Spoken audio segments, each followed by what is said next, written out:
نبی صلی اللہ علیہ وسلم فرمائی انا زعیم ببیت فی ربز الجنت لمن ترک المراء وان کان محقا. ززی موارم رسول اللہ صلی اللہ علیہ وسلم فرمائی ززی موارم داغ کست پارا چی آغا جگڑ پریدی اگر که په حق بانے دے اگر که په حق رے خوی جگڑے پری خودلا دا جنت پا یو سیٹ کی روزر کی سیٹ تا دا جنت پا یو سیٹ کی زور دا کور زیمواری ورکوم جستار پار بالتی یو کوری مثال پا تو چار بانی پا دروغ دا اوکلا تخپ حق بانی خطوی شہر جگڑی مگلی نشم کولی اوری زمان مال لے دے پہ دروغ بانے قسم ہم کئی دروغ بانے دے جگڑم پہ کئی بدت پاتی اوری دے ازدہ واللہ ازدہ مادتا والا کڑے بس اللہ تمہیں والا کڑے دے. پیغمبر وی زدلت زیمواری در کوم دا جنت پا یو سیٹ کی دا کور. بیا وی وببیت فی وسط الجنہ او زیمواری ور کوم دا یو کور پا میز دا جنت کی لمن ترک الکذبا اگا چار پارش دروغ پریدی و این کان مازحن اگر کپٹوخ کی چی پا گب کریم دروغ پری خودل رسول اللہ صلی اللہ علیہ وسلم فرمائی دا جنت پا مینس کی دل دا کور زیمواری در کوم کم کس چی اگا وی زد پیغمبر زیمواری ناخلا تا پیغمبر زیمواری تا تیار نہیں چی کم زیمواری منگل را کئی دروغ پرید وی اگر که پک ٹوخ کی بٹوخ کم دروغ پریدے دا منگا چی بری دروغو کی اختشیخو پا دے وجبانی چی منگا پک ٹوخ اور اشیاء کو ٹوخ اور اشیاء کی پریدے عادت کی زان در اشتیاء سرا دروغ پریدہ پا گب کی ام پریدہ مویو دروغ صفحہ در پکی دا سمنگا اللہ وی دی چی مویو ولی ویما اب یاوی وببیت فی آل الجنہ اس زیمواری ورکوم پا یو قربانی پوچت طرف دا جنت کے اعلی جنت کے لمن حسن خلقه یا لمن حسن خلقه دا غچا دا پر چی خپل اخلاق خیسته کی چی کم صلی خوش اخلاقی دا غا دا پر زیمواری ورکوم چی پوچت طرف دا جنت کے بتاتا کور ملاویگی. امام ابو داود حدیث نقل کرے بے اسناد صحیح ویل للذی یحدث بالحدیث لیزحک القوم فیکذبوا ویل له ویل له ہلاکت تیرا کست پار چا خبری کئی او دروغ وی پائے کہ دیر پار چی خلق و خندئی مجلسی گرم کڑی پا دروغ بانی خلق خندے را خندئی رسول اللہ صلی اللہ علیہ وسلم فرمائی دی سید پار ہلاکت تے دی سید پار ہلاکت تے درے کرتے والا ہلاکت ذکر کردے ورہ دمر اجازت نشترے دمر اجازت نبی صلی اللہ علیہ وسلم ناستے یو زنانا اغیق پل معشوم تغکوی راشت شیدل در کو منگ دی معشومان تیو کنا راشت شیدل کوم راشت شیدل کوم دلا دوکا کورا دوکا کوی دا گورا سمنگا تربیت کی نبی پابندی منگ بانی لگئی اغیق زنانتا نبی صلی اللہ علیہ وسلم فرمائل ویل سولا ورکی رشتیا کنا اور تیرا ورکومی ویلا ویل کچرتا تاورت سنور کولی واسی و تویلی بے شراشت شیدل کوم ستا پا عمل لامکی با یو دروغ لکلی شیوی یو دروغ منگ معشومان تم دروغ ویو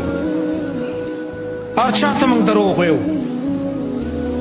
خدارشی زمان مشران دروغ جو کشرانم دروغ ویو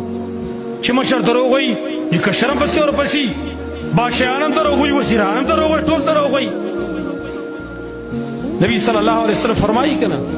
اللہ رب العالمین پولیس بانی پورز قیامت شدید ترین عذاب دے سو کسانو دے پائی کسر ملکن کذاب یو باچا چی دروغ وی مشر چی دروغ وی دادا دو شدید ترین عذابی نو مشرانم دروغ چی کشرانم پا دروغ کی مبتلا شوی دے او دا زمان نبی مخیویلی ہو خیر القرون قرنی ثم الذین یلونهم ثم الذین یلونهم ثم الذین یلونهم ثم یفشل کذب غورا پیڑی زما پیڑی دا بیا اور پسی بیا اور پسی بیا دا دروغ خارش دریمی پیڑی پوری تبی تابعین پوری دا خو پیڑی وادائی دا روز سبو ٹوت دروغ ویلے کی کسور ٹوت دروغ سور چاپ خبر اعتماد ہم نشی کولے دار سری پا کلام کی سنہ سے دروغ دی زہران دایم چھ دی خبر کی دیتا سفیدہ منگتا ملائی پر خبروں کی چھ زب موبائل بانے رچا سلگیے ما ارکا جیتا چرتے یار جی زخونی بازار کی بس سیما دے او پا کور کی ناستی زخونی بازار کی ما گاڑ والا تیل کتا چرتے یار جی خب پی خور اڑا کی ولاڑی دے بدلتا ہوں منڈی کی ولاڑی دمرا منگا لکا بی حیاشو منگا دمرا زمانگنا حیا ختم شوا چھ دمرا پخکارستنو کی دروغ ہے چھ دام سم پسیر کی در دیش اللہ منگئی نی اللہ منگ تگوری صرف تیو کست خوشحال ورد پارا چیار دی سیت کسر اشتیاویم دا به زمانه خفه شي د یو کس ته خوشحالول لپاره خپل عظیم الله زه خفه کوم الله دې خفه شي خیر دی خو چې دا پلانې سړی پته نه لګي چې دا کومه بلا ده چې دا خوشحاله شي قرطی او الله دې خفه شي خیر دی دومره ظلم څوک نه کوي د خپل ځان سره دومره ظلم د الله په حق کې څوک نه کوي لکه څنګه چې موږ کوو دا ټوله دنیا دې خفه شي زړه دې الله وله وشي خو چې زما الله خوشحاله زه په خلکو څه کوم زما رازق زما مالک عزت ورکوونکی ذلت ورکوونکی هر څه ورکوونکی زما یو الله دی هر څه را په لاس کې دي زما نه چا څه پروا ده بیا لږ خو عقل له کاره اخیستل پکار دي لږ سوچ کول پکار دي ولې دروغ وایو پیدا پکې څه شی ده وګوره هغه کار چې هر عقلمند سړی هغه قبیح ګڼي هغې ته موږ لاس ورارتلی دی کوم سړی تاسو راته وایي کوم سړی دی چې هغه د دروغجن سړي صفت کړی لاس یې چوت کړي ځه چا د دروغجن سړي صفت کړی چې پلانی سړی ډېر ښه دروغجن سړی دی هر سړی څه وایي پلانی سړی ډېر رښتینی سړی دی ډېر امین سړی دی ولې بې دا صفت موږ نه اختیارو ولې دروغ وایو او دروغ قسمونه دي ګورئ قسمه قسم دروغ خلک وایي ګوره نیکان خلک چې کوم دي هغوی ځان له پکې دروغ شامل کړي صاحبه څوک په الله باندې دروغ وایي څوک په رسول باندې دروغ وایي او څوک چې کوم دی په سوداګانو کې دروغ وایي څوک استادان دي هغوی په حاضرۍ کې دروغ وایي غیر حاضري به یې کړي رجسټر کې به دستخط وکړي که د مدرسې استاد که سکول استاد دی اکثر هلته به دستخط وکړي چې زه حاضر شوی دا دروغ نه دي دروغ څخکر خو نه دا دروغ دي که نه افسر به صاحب دفتر ته یې راغلی هلته به دستخط کړی او چې زه حاضر شوی وم زه فلانم او زه فلانم دا قسمه قسم طریقو باندې دروغ ویل کېدلی شي قسمه قسم طریقو باندې